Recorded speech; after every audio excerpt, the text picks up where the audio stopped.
Every day, modern infrastructure creates more identities, more workloads, and exponentially more privileged actions.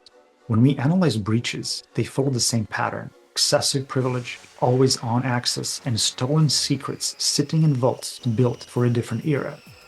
The real issue isn't scale, it's that we're still trying on static credentials and one time front door access checks in a world that requires continuous in session control.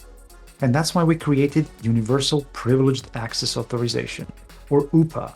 UPA is a runtime authorization engine that evaluates risk and enforces access continuously across every identity, every session, and every command. If this sounds bigger than PAM, that's intentional. Our customers told us the line between privileged and regular is gone. And in cloud-native environments, any identity can take a privileged action. Context shifts, risk shifts, access must shift with it. UPA makes that possible.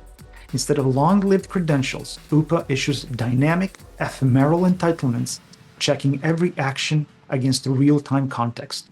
And it closes the three biggest gaps we're seeing in modern access today. First, visibility. Not just who logged in, but what they did. Every command captured and replayable. Second, control. Authorization enforced at runtime, adapting instantly as risk changes. This is zero standing privilege in practice. And three, complexity. Single authorization boundary that replaces tool sprawl and works across hybrid and multi-cloud environments. Our customers are reporting 80% reduction in access wait time, or from days to minutes.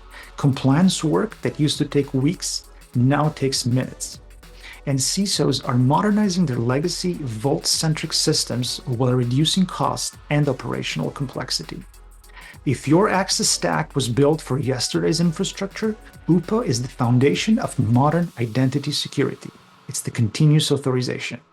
See how UPA can become your authorization control plane. Schedule your executive briefing and learn why customers trust us with billions of real-time authorization each day.